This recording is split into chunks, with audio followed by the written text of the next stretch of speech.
Kolkata league premier division 2025-এর বড় match এবার কল্যাণী স্টেডিয়ামে। কল্যাণী স্টেডিয়ামে আগামী 19শে জুলাই আয়োজিত হবে ইস্টবেঙ্গল বনাম মোহনবাগানের মহারণ। ইতিমধ্যেই আইএফএ এই বিষয়ে ইস্টবেঙ্গল ও মোহনবাগান ম্যানেজমেন্টকে চিঠি পাঠিয়ে জানিয়ে দিয়েছে। প্রথমে বারাসাত স্টেডিয়ামে এই ম্যাচটি হওয়ার কথা থাকলেও যেহেতু মাঠটি এখনও পুরোপুরি তৈরি হয়নি, সেই কারণে কল্যাণী স্টেডিয়ামে নিয়ে আসা হচ্ছে।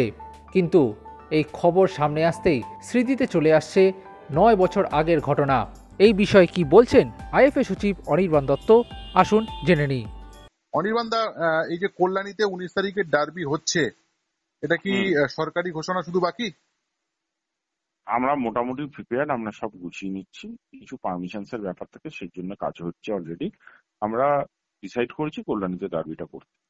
আচ্ছা, 2016 সালে একটা অনভিপ্রেত ঘটনা ঘটেছিল, ডার্বি সমস্ত কিছু কনফার্ম ছিল, একটা অস্থায়ী গ্যালারি নির্মাণ করা হয়েছিল, এরকম কিছু হচ্ছে কি? অস্থায়ী গ্যালারি নির্মাণ না, কোনো অস্থায়ী গ্যালারি নেই। এখন কল্যাণীতে অনেকগুলো গ্যালারি হয়ে গেছে, তো অস্থায়ী গ্যালারির ব্যাপার কিছু নেই। আচ্ছা, কল্যাণীর পরিকাঠামোতে খুশি? বড় ম্যাচ করার মতো সমস্ত ব্যবস্থাপনা আছে বলে মনে হয়? আমাদের যা চোখে পড়েছে তাতে বড় ম্যাচ হতেই পারে। ইনফ্যাক্ট ওখানে তো আই লিগও হয়েছে, আই লিগের ফাইনালও হয়েছে, তো না হওয়ার কিছু কারণ নেই। এবং ওদের যথেষ্ট এক্সপিরিয়েন্সও আছে। একটা সিকিউরিটি কনসার্ন ছিল, যেটা আমি কালকে গেছিলাম কল্যাণীতে, আমার ওখানকার চেয়ারম্যান নীলিমেশ রায়চৌধুরীর সাথে আলোচনা হয়। নীলিমেশ বাবু অলরেডি আমায় জানিয়েছেন যে সেগুলো নিয়ে ওনারা কাজ শুরু করে দিয়েছেন এবং 1-2 দিনের মধ্যে এগুলো ওরা অ্যাড্রেস করে ফেলছে। দাদা, শেষ প্রশ্ন, টিকিট কবে থেকে পাবে সাধারণ মানুষ?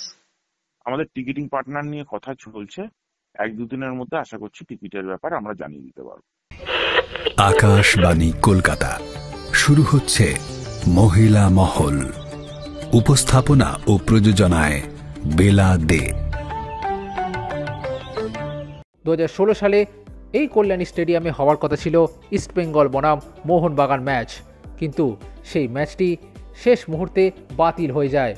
সেবার কল্যাণী স্টেডিয়ামের মূল মাঠের ঠিক পাশের মাঠটিতে অস্থায়ী গ্যালারি দিয়ে সমস্ত আয়োজন করা হয়েছিল, কিন্তু শেষ অবধি ডার্বিটা হয়নি। এবার সেই পুরনো জ্বালাকে জড়িয়ে দেওয়ার সুযোগ এসেছে কল্যাণী স্টেডিয়ামের, সুযোগ এসেছে নীলিমেশ রায়চৌধুরীর। 2016 সালেও ডার্বি আয়োজনে অন্যতম পুরোধা ছিলেন তিনি, আর আজও তিনি সর্বেসর্বা। কল্যাণী স্টেডিয়াম কতটা তৈরি এবারের ডার্বি আয়োজনের জন্য, কি বলছেন নীলিমেশ রায়চৌধুরী, আসুন জেনে নিই। যদি 19 তারিখের ডার্বি দায়িত্ব দেওয়া হয়, ধরে নিয়ে আগে ঘটনামাত্র যে ডার্বি এখানে হবে, কল্যাণী স্টেডিয়াম প্রস্তুত আছে। কিছু কিছু সিকিউরিটি দৃষ্টিভঙ্গিতে কয়েকটা জায়গায় কিছু কিছু অতিরিক্ত কাজ করার পরামর্শ দিয়েছেন, আমরা সেটা ইতিমধ্যেই শুরু করে দিয়েছি। খুবই সামান্য, এক্ষেত্রে আমাদের এইটাকে সংগঠিত করতে খুব একটা অসুবিধা হবে বলে। তবে আবারও 9 বছর পর ফিরছে ডার্বি, তবে কি আগের জ্বালাটা জুড়লো? কি বলছেন নীলিমেশ রায়চৌধুরী, আসুন জেনে নিই। 2016 সালের যে ডার্বি হচ্ছে, ভাবছেন অনেকে যেটা বাতিল হয়ে গেছিল, বাতিল নয়, 2017 ডার্বি হয়েছিল।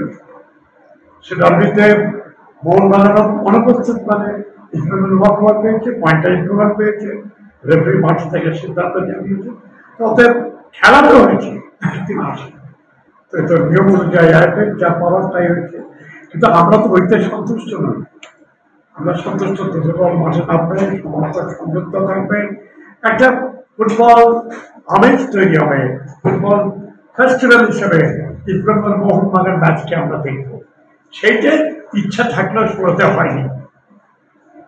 এবার তার অপেক্ষা, আমরা যতটা আমাদের দিক থেকে সম্ভব আমরা শহরকে সাজিয়ে তুলব। খেলা মাঠে হবে, খেলবে খেলোয়াড়, নিয়ন্ত্রণ করবে রেফারি এবং নিয়ামক সংস্থা আইএফএ। সেখানে কল্যাণী স্টেডিয়াম কমিটি বা স্টেডিয়াম যারা কর্মকর্তা, তাদের কোনো হাত নেই। সুবিধার সুযোগ যেভাবে দেওয়া দরকার, একটা ভালোভাবে খেলাকে সংগঠিত করার ক্ষেত্রে আমাদের চেষ্টার ত্রুটি থাকবে না, কারণ পুলিশ প্রশাসন অনেক সতর্ক আছে। এই ডার্বি আয়োজন নিয়ে তিনি ব্যক্তিগতভাবে কতটা খুশি, কি বলছেন নীলিমেশ রায়চৌধুরী, আসুন জেনে নিই। তারা ইতিমধ্যে খেলা হবে, এখন পর্যন্ত চূড়ান্ত যতক্ষণ ঘোষিত হয়নি, তখনও কিন্তু পুলিশ সব দিক দেখে খুঁটিনাটি বিচার করে কি কি করতে হবে বারংবার আসছেন, দেখছেন, আমাদের সাথে আলোচনায় বলছেন। অতএব সুশৃঙ্খল ভাবে যাতে খেলা হয় এবং দর্শক মাঠে এসে যাতে স্বাচ্ছন্দ্য বোধ করেন, তাদের কমফোর্টেবল জোন বলতে যা বোঝায় ক্রীড়াক্ষেত্র, সেইটি কল্যাণী ডার্বি প্রমাণ করে দেবে যদি সুযোগটাকে পুরোপুরি ব্যবহার করতে পারা যায়। ভিতরে খাওয়া দাওয়া থাকবে, যারা আসবেন তারা যদি দোকান থেকে কিনে খেতে চান সেরকম দোকান থাকবে, দর্শকের হাতে খাবার পৌঁছে দেওয়ারও প্রক্রিয়া থাকবে।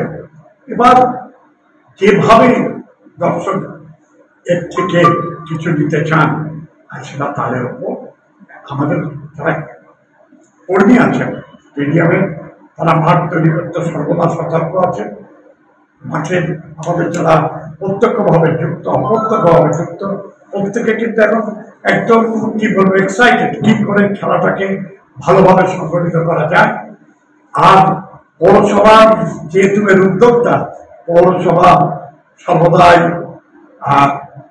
সর্বদাই কিন্তু নিজস্ব ভূমিকা খেলার ক্ষেত্রে জানিয়ে থাকে, এক্ষেত্রে তার ব্যতিক্রম হবে না। আমাদের স্বাস্থ্যের ক্ষেত্রে মানে একটা খেলার মাঠে ডাক্তার হতো ইন্ডিসপেন্সেবল, অপরিহার্য। তাই আমাদের দিক থেকে আমরা 4টে লাইফ সেভার অ্যাম্বুলেন্স রাখছি।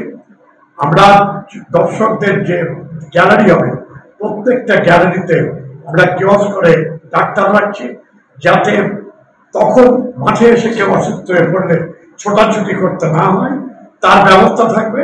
মাঠের নিচেও আমাদের পৌরসভার পক্ষ থেকেও একটা হেলথ সেন্টার থাকবে যেখানে সাহায্য পাওয়া যাবে।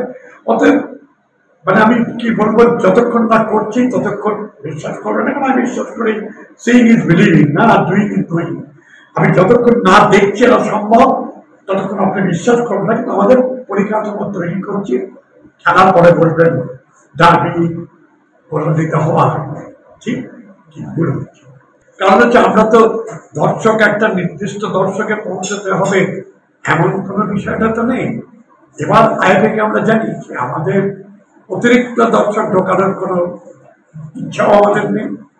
আমাদের মনে হয়েছে 13,500 থেকে 15,000 দর্শক কমফোর্টেবলি থাকতে পারবে, তার জন্য আমরা এই সংখ্যাটাই আগে থেকে জানিয়েছি। এই থেকে অতিরিক্ত ভাবে কোনো গ্যালারি করার কোনো প্রশ্ন আসে না, বরং এক্সট্রা টাইম।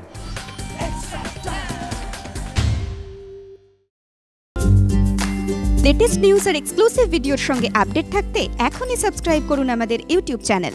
বেল আইকনে ক্লিক করতে ভুলবেন না যেন।